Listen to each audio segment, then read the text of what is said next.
Welcome to the Toffee Blue, your source for all things Everton, and welcome to the match preview segment for Southampton versus Everton this weekend. I'm joined by Mike from the Unholy Trinity Podcast. We're going to be looking ahead to our second away game under Frank Lampard. The first one ended in defeat, 2 home wins either side of that. Going into this one with a little bit more confidence after a positive Premier League result and the end of the winless run. You just got to hope that we can get a win on the road now. Mike, how are you feeling going into this one? Yeah, certainly more confident than obviously probably going into the Leeds game in a way, because we've seen what the side can do. As I say, it's important now we try and take that kind of performance onto the road. There's no reason why we can't. It's hardly a hostile place to go, to be honest with you, St Mary's. A Southampton side in form, I might add, and I've been impressed with what. Yeah, listen, I think Hasenhüttl having that stability and being there for quite a while now in management terms, he's got them settled. I think he's recruited pretty well. They lose a lot of big players, Southampton, but he seems to find a way, with the recruitment to get decent replacements in. Likes of Adams up front, I think has been a really, really good buy for them. James Ward-Prowse is always a threat, especially from set pieces. And they're just well organised. It showed against United. They're a good outfit. They beat Spurs away. And I'm not Spurs in great form, but difficult place to go with it. They've got a world-class manager at Spurs. So I'm impressed by them. I think they're doing well. But this is a place that Everton should be thinking we can go and get a win. Simple as that. There's no reasons why we can't. Like you say, I think obviously we're back on a bit of an upward trajectory, but we'll still be making a statement there by very much ripping the form book up. I think so, yeah. I think it would be a statement. If you went there and won the game, it would be. I think, Frank Lampard will say the same thing. Confidence, I think, is still fragile and go one way or the other in any given game.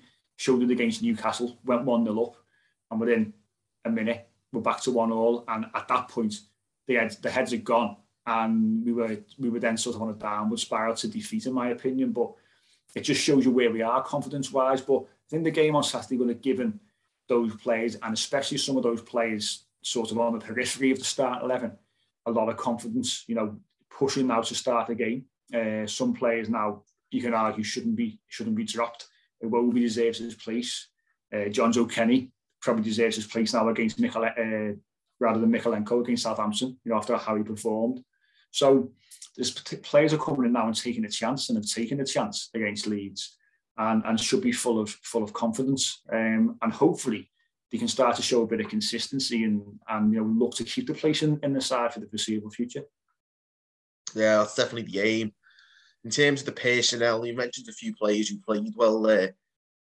What would you go with, sort of team-wise, as far as we're concerned?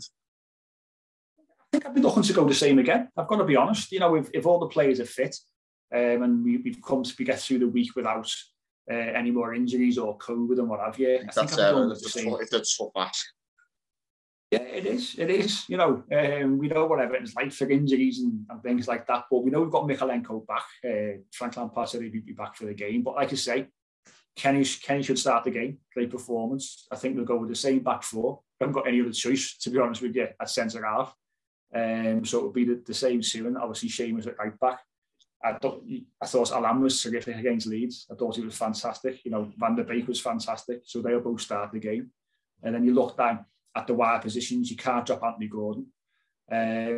Obviously, the big question mark will be over Damari Gray. If he's fit, which he may be, does he come back into that side? Does your best player of the season? My answer to that would be no. I agree.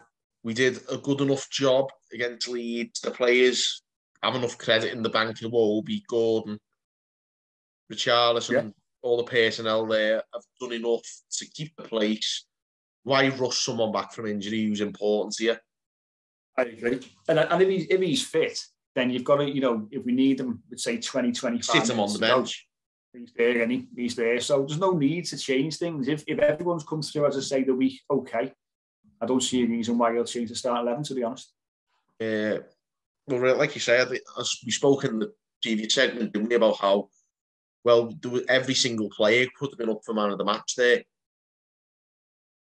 And that's a sign of a really good performance. Like I say, I thought it was our best performance of the season. And I think what does it say? What does it say to a player who has played really well and you drop him the week after?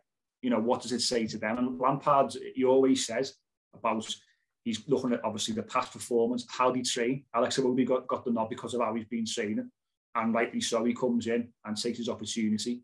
So I think you've got to make sure that you stick to your word. I mean, you've got players now, your quality off the bench if you need it. You know, the likes of it, if Demarai is fit, he's ready and ready to go, I'm sure, to start a game, but off the bench, the quality is there.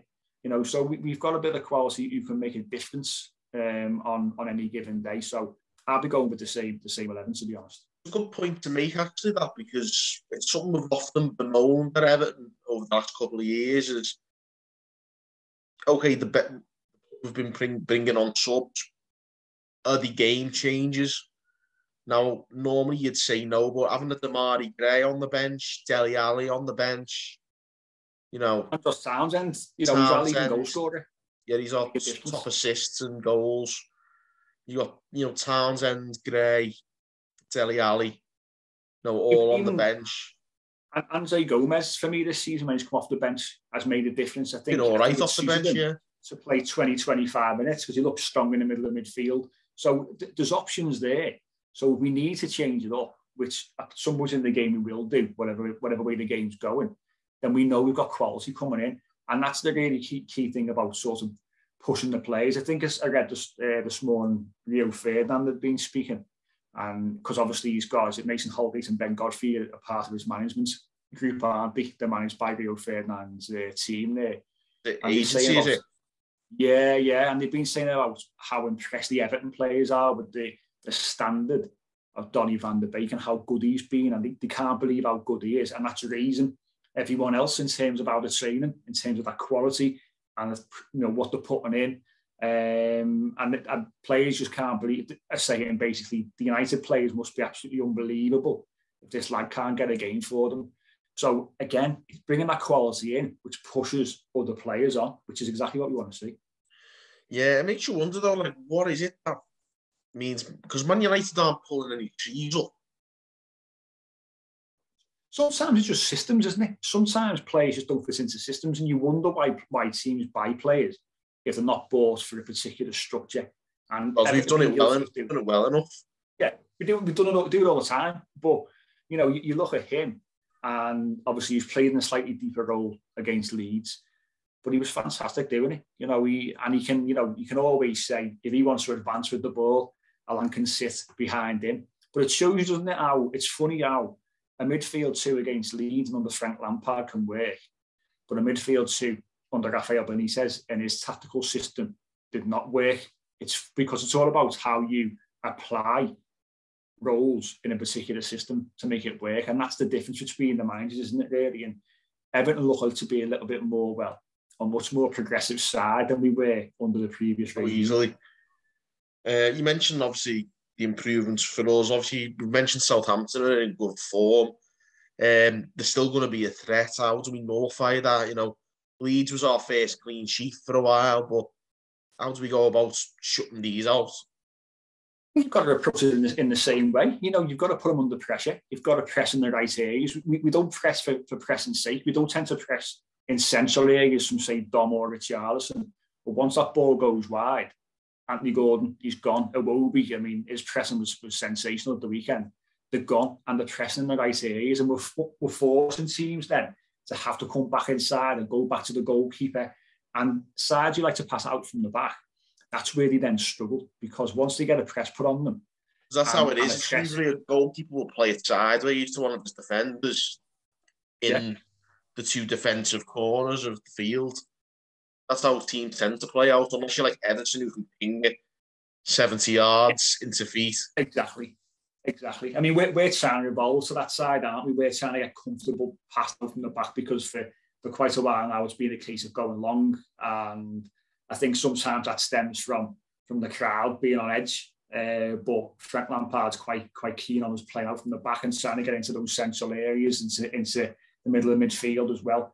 So yeah, it's all about, for me, just playing the same way and putting Southampton under the same pressure that we did to Leeds, because okay, they're in good form, but they're not sort of uprooting any kind of trees in terms of the Premier League season. So, you know, if we win, we're on their tails, you know, and that's the key. That's what we've got to hope. We've got to try and make up some ground, because regardless of, you know, obviously we want to stay up, and I'm feeling confident that we will, but to finish 16th would still be disappointing. A really poor season. I mean, I'd probably take that now, you know, 16, but 16, don't get me wrong, but you know, after, we want to try and push higher if we can. There's a lot of teams in touching distance. There's a lot of games to go. We've got games in hand as well. Don't forget that. And we've got games against sides in and around us as well. So there's a lot of things going in our favour. Obviously, we know we've got a difficult ending to the season, but you can get your job done before we even get to those games, for me, as long as you're sensible and pick up points against sides that you should be picking up points against. And we've got to be aiming for sort of mid-table now, for me. There's no reason why we can't. And again, that starts Saturday against the side who is above us, who we should be above, you know, if you look at the quality in each squad. And there's no, as I say, no reason why we can't go there and get a win. You know, fingers crossed we go and get one. But on that note, we'll wrap up the preview. Mike, your prediction? I'm saying we're going to, you know, go there and get a win. I think it'll be a draw, personally, and I think I'll be pretty fairly satisfied with a draw. I think it'll show an improvement from our last away game against a better side in Newcastle. So I'm going to say 1-1 for Saturday. Well, yeah, it's a very fair. I'm going to try and be a bit optimistic and say we win 2-1. Listen, hope we do win. You know, we can get 2 wins in 2 going into the City game. That'll be massive for us. You know, the confidence will be sky high, and it takes that pressure off a little bit more against Man City the following week. Definitely, but fingers crossed anyway. Yeah, so let us know your predictions as well, guys. Tuning in, drop the comments. Let us know all your opinions. Get your predictions in. Give this video a like as well, and subscribe for more content. And until next time, guys, thanks for watching on the Toffee Blues.